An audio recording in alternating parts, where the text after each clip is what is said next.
శివుడు భిక్షాటన చేసి ఆయన వృత్తైదేగా మరి అన్నం పట్టుకొచ్చారు. కానీ ఆయనకి ఏమిటి అలవాటు అంటే అమ్మవారు కూడా కూర్చుంటే కానీ అన్నాలు డైనింగ్ టేబుల్ దగ్గర కూర్చోడు ఆయన. అమ్మవారిని కూడా పిలిచాట. కలిసి తిందాం పార్వతి, వంట ఎలాగూ చేయలేదు కనీసం తిందాం కలిసి అన్నాడు ఆయన. వంట చేసే పని ఏమిటి, ఈయనేమో భిక్షాటన చేస్తుంటే. అందుకని ఇక్కడ మంచి గొప్ప సంఘటన చెబుతున్నాడు. ఇక్కడ స్మరసంహారుడు కోరి పొత్తున భుజింపన్ బిల్వ, స్మరసంహారుడు కోరి పొత్తున భుజింపన్ బిల్వ, నేరాను శ్రీహరి నామంబులు వేయునెన్నెదను నిత్యం వైననోమన్న, నేరాను శ్రీహరి నామంబులు వేయునెన్నెదను నిత్యం వైననోమన్న. ఓ అరవిందాననా, ఓ అరవిందానన, వేయునేమిటికి రామాయణ చాలు, ఓ అరవిందానన, వేయునేమిటికి రామాయణ చాలన్న, మంత్ర రహస్యంబుతలంతునే నేను రఘువీర జానకీ నాయక. మామూలుగా ఆడవాళ్లకు ఉండేటువంటి నియమాలు నిష్టలు, వాటి వల్ల మగవాళ్ళకు వచ్చే కొన్ని ఇబ్బందులు, అప్పుడు భర్త ఎలా మాట్లాడతాడు, ఇదంతా ఇందులో పెట్టాడు ఈయన శివపార్వతులు పెట్టి. స్మరసంహారుడు శివుని జీవితంలో ఒక గొప్ప విశేషం.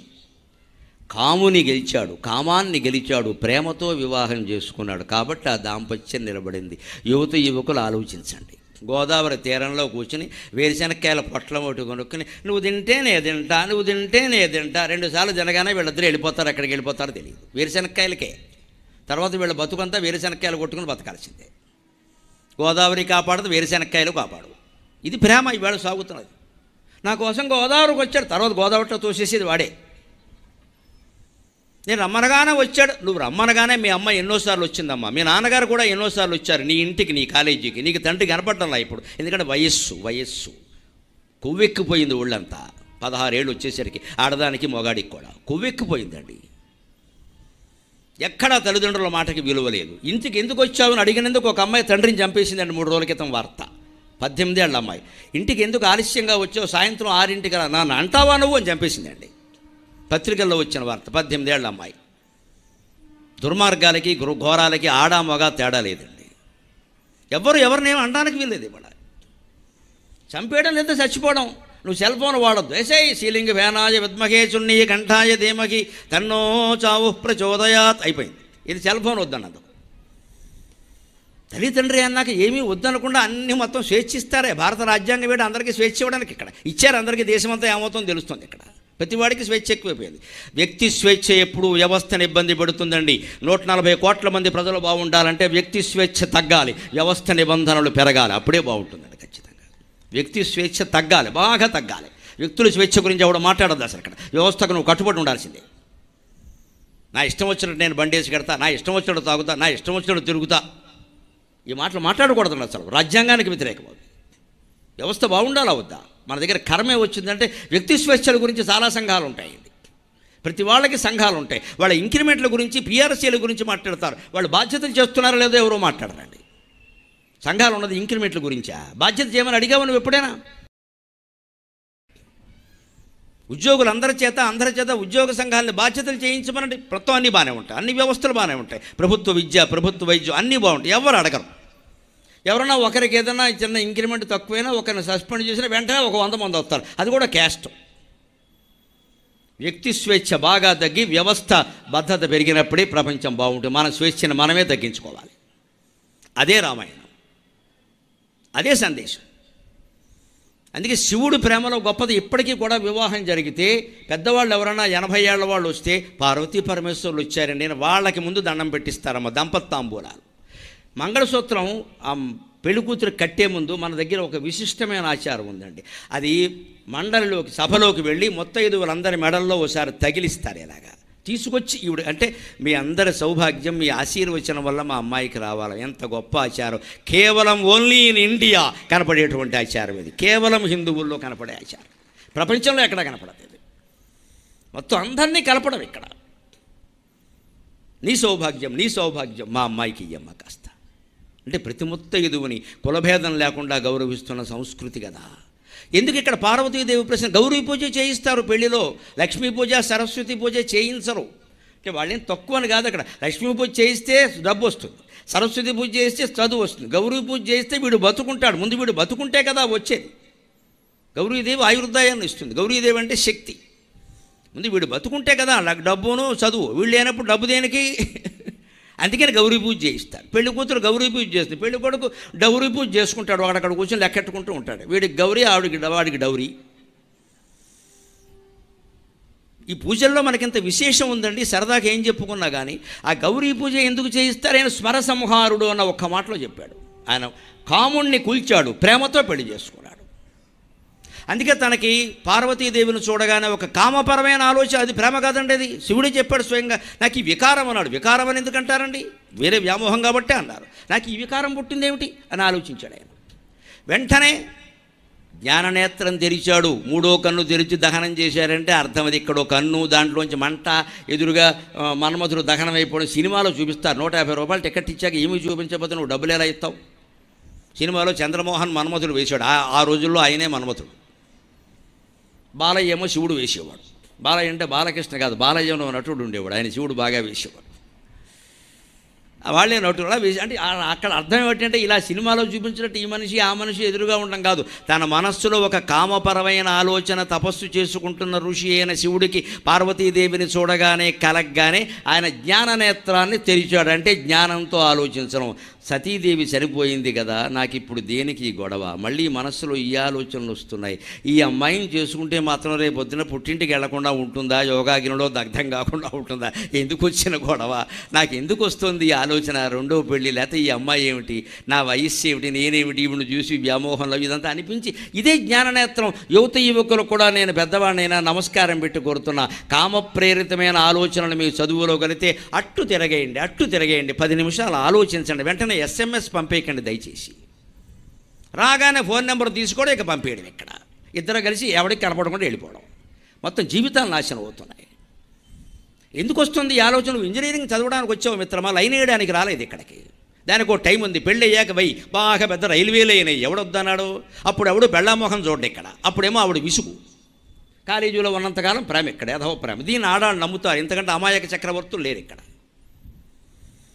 దీన్ని కామం అంటారు, ప్రేమ అనరండి. మన్మధుడిని ఎక్కడైనా సంస్కృత పండితులు అందరూ ఉండగా నమస్కారం పెట్టి మాట్లాడుతున్న మన్మధుడిని ప్రేమ దైవం అని ఎక్కడైనా అన్నారా? కామదేవ కామపాల కామీ కాంత కృతాగమఖ కామదేవ. మన్మధుడు కామానికి దేవుడు, ప్రేమకి దేవుడు కాదమ్మా. He's the god of craziness, not for love. Love god ఎవరంటే పరమశివుడు లవ్ గాడ్. పార్వతిని అంతగా ప్రేమించినట్టుగా అసలు భార్యకి సగం శరీరం ఇచ్చిన వాడు సృష్టిలో లేడండి, ఒక్క మన గోష్పాదేశ్వర స్వామి తప్ప. ఆయనకి ఎంత అంకిత భావం అంటే తిన్నా కూడా అమ్మవారు ఆయన కలిపి కూర్చుని తినాలి. ఈవిడికి బోళ్ళు లలితాదేవి, శ్రీమాత, శ్రీ మహారాజ్ఞి, శ్రీమత్ సింహాసనేశ్వరి 100 మంది పారాయణలు చేస్తారు, 100 మందిని కాపాడాలి. ఈయనతో కలిసి అన్నం తినే టైం ఆవిడికి ఎక్కడిది? నా భక్తులను చూసుకోవాలంటే ఎంతసేపు భక్తులేనా, భక్తు లేదా, రా కలిపి తిందాం అంది. అది చమత్కారమైన ఘట్టం. స్మర సంహారుడు కోరి పొత్తున్న భుజింపన్ బిల్వా. ఇద్దరు కలిసి తిందాం రా పార్వతి, కాస్త సరదాగా మాట్లాడుకుంటూ తిందాం అని అంటే నేరాను అని చెప్పేసి అది భజ్యంలో పెట్టాడు. నేరాను అది భజ్యంలో పెట్టాడు. ఎందుకు అంటే శ్రీహరి నామంబులు వేయునెన్నెదను. విష్ణు సహస్రం పూర్తిగా చదివితే కానీ నేను అన్నం తిన్న. పార్వతీదేవికి కూడా ఈ నియమం ఉందన్నమాట. మన వాళ్ళు చాలామందికి ఉంటుంది ఈ నియమం. అదే సరిగ్గా లోకంలో జరిగే విషయాలే పద్యంలో పెట్టారు. సామాజిక వ్యాఖ్య అంటే ఇంతకంటే ఏమిటంటే శతకాలన్నీ లోకం కోసమే రాశారు, కైలాసం కోసం వైకుంఠం కోసం కాదు. నేరాను శ్రీహరి నామంబులు వేయునెన్నెదను. విష్ణు సహస్రం 1000 చదవడం నిత్యం పైన నోము రోజు పెట్టుకున్నాను. మీకేమిటి ఏమీ చదవరు, నేను చదవాలి, నాకు తప్పదు. ప్రతి ఇంట్లో మగ ఆడ మధ్యలో ఇది ఉంటుందమ్మా. ఆడాళ్ళు ఏదో పుస్తకం పట్టు కూర్చుంటారు, మగాడు ఏదో బయటికి వెడదామంటాడు, ఏదో చెప్తాడు, లేదా వాడు అడగగానే వాడు పని చేయరంటే ఎంతసేపు పారాయణలు అవి అంటారు. మీరు ఇక్కడ మొగుడు చూసుకోరు సరిగ్గా అని వ్యాఖ్యానిస్తారు. ఇక్కడ పైగా వీళ్ళే పుట్టించారు ఒక శాస్త్రం. ఈ స్త్రీ ఏమీ చదవక్కల్లా, ఏమీ చేయక్కల్లా, భర్తను చూసుకుంటే చాలా మోక్షం. వద్దమ్మా, అటువంటి అవకాశాలు ఏం లేవు, అటువంటి కన్సెషన్లు ఏమి ఉండవు. అందరూ చదవాల్సిందే, అందరూ జ్ఞానం పొందాల్సిందే. ఎవడు మాట్లాడినా ఈ మాటలు నమ్మక్కల్లా. వాళ్ళని కూడా భార్యని జాగ్రత్త చూసుకోమనండి, ఏమీ చేయొద్దని చెప్పమనండి. కుదురుతుందా? ఈ శాస్త్రాలు పుట్టించద్దండి. సంసార బంధం అనేది భర్తకి ఎంతో, భార్యకి అంతే. తెంచుకుంటే 2 తెగుతాయి, ఉంచుకుంటే 2 ఉంటాయి. ఎవరికైనా ఒకటి. అందులో వేదాంత శాస్త్రం భేదం చూపించలేదు. వేదాంత శాస్త్రంలో ఆ భేదం లేదు. మనం అనవసరంగా ఈ నడవడం కోసం ఏదో చెప్పక్కల, అది కుదరదు. అది ఎవరైనా మీ బాధ్యతలు మీరు మగాడైనా చేయవలసిందే, ఎగ్గొట్టడానికి వీల్లేదు. గ్రంథాలు చదివినంత మాత్రాన్ని ఈ మగాడికి కూడా ఏమీ రాదండి, జ్ఞానం పొందాల్సిందే. జ్ఞానాదేవత కైవల్యం నువ్వు 100 కర్మకాండాలు చేసినా సరే, స్త్రీకైనా అంతే. అంచేత నేను పిలిస్తే నేను నియమంగా పెట్టుకున్నాను, నేను చదవడం మీకు ఈ మగాళ్ళకి అర్థం కావు ఇవన్నీ. నిత్యం భయన నోము అంటే అప్పుడు ఆయన సులభమైన ఉపాయం చెప్పట్టు ఆయనకు ఆకలి ఇస్తుంది, మరి తినాలి. అందుకని ఏదో ఉపాయం చెబుతూ వస్తారని. ఓ అరవిందానన అంటే ఈ మాటలు చెబుతుంటే ఆవిడ ముఖం పద్మంలా వికసించింది. అవి కేవలం ప్రేస కోసం వాడిన సంబోధన కాదు, పద్మంలా వికసించింది. అంటే భర్త మాటలకు భార్య ముఖం పద్మంలా వికసిస్తే ఆ సంసారం బాగుంటుంది. చెప్పావులే అన్నట్టుగా ఉంటే చెప్పావులే అన్నట్టే ఉంటుంది. ఓ అరవిందానన వెయ్యునేమిటికి రామాయణ చాలన్న, 1000 రామాలు చదవడం ఎందుకు, రామ అంటే చాలు. దానికి ప్రమాణం అండి శ్రీరామ రామ రామేతి రమే రమే మనోరమే సహస్రనామతస్తుల్యం సహస్రనామతస్తుల్యం రామనామ వరాననే. ఆ శ్లోకాన్ని ఈ పద్యంలో పెట్టాడు ఈయన. రామరక్షా స్తోత్రంతో ప్రసిద్ధమైనటువంటి శ్లోకాన్ని ఇందులో పెట్టాడు. రామ రామాను నిరంతరం ఎందుకంటావు అంటే సహస్రనామాల కంటే విష్ణు సహస్రం కంటే కూడా గొప్పది. అవి అయితే 108 శ్లోకాలు 1000 నామాలు చదవాలి. రామ అని 2 అక్షరాలే కదా. రామాను ఓసారి అనుకుంటే చాలు. ఏమిటో ఇంతవరకు టీవీలో ప్రవచనాలు చెప్పేవాళ్ళు ఎవరు ఈ విషయం చెప్పనే లేదు అని పార్వతీదేవి రామ అనుకుని అన్నానికి వచ్చింది, అంతే లెక్క. రామాయణ జాలన్న మంత్ర రహస్యంబు తలంతు నేను. అటువంటి రామ అనేటువంటి తారక నామ మంత్ర రహస్యాన్ని నేను తలుచుకుంటాను అన్నారు. ఇంకో మాట చెబుతున్నాడు, చాలా అందమైన మాట. మన పిల్లలకి పేర్లు ఎలా పెట్టాలో చెబుతున్నాడు తిప్పన్న కవి. చిలుకన్ ముద్దులు జిల్క పిల్చుతరి, చిలుకన్ ముద్దులు జిల్క పిల్చుతరి రాజీవాక్షి యొక్కర్తు నిత్సలు రామా రఘురామ రావెయని నన్. చిలుకన్ ముద్దులు జిల్క పించుతరి రాజీవాక్షి యొక్కర్తు నిత్సలు రామా రఘురామ రావెయని నన్. సాలోక్య సాయుధ్యమున్ కొలదుల్ మీరగనిచ్చినాడవట. సాలోక్య సాయుధ్యముల్ కొలదుల్ మీరగనిచ్చినాడవట. నిన్ను బిడ్డ పేరిడ్డవారల పుణ్యంబది మేర మీరదే రఘువీరా జనకీనాయక. నిన్ను బిడ్డ పేరిడ్డవారల పుణ్యంబుల గెద్ది మేర రఘువీరా జనకీనాయక. ఒక ఆవిడ చిలకన పెంచింది. ఊరికే చిలక చిలక పిలక అండం ఎందుకంటే దానికి రామ అని పేరెట్టింది. అస్తమాను దాన్ని రామ రఘురామ కోదండరామ సీతారామ అంటే ఓ ఓ అంటూ ఉండేది. దీన్ని బట్టే కొందరు కనిపెట్టారు, రామ రామ అంటే రామ రామ అంటే అందుకే రామచిలక అందుకు అనలేదండి. చిలక్కేం తెలుసు, అది మనం రామ అంటే రామ అంటుంది, డ్రామా అంటే డ్రామా అంటుంది. చిలక పలుకులు అంటారు. చిలక పలుకులు అంటే అర్థం తెలియకుండా మాట్లాడే మాటలు, అదేం గొప్ప విషయం కాదు. అది చిన్నపిల్లలు పలుకుతారు, వాటిని చిలక పలుకులు అంటారు. వారికి అర్థం తెలియదు, పెద్దయ్యాక అర్థం తెలియాలి. రామచిలక అనేది అందుకు రాలేదండి, శాస్త్రం అది ఒప్పుకోదు. చిలకకో నియమం ఉందండి. ఆడచిలక ఒక మగ చిలకతో కలిస్తే జీవితాంతం అదే చిలక మరో చిలకను ముట్టుకోనివ్వదండి. అది ఏకపత్ని వ్రతం, రాముడు నియమం. అందుకే రామచిలుక అంటారు అటువంటి చిలుక.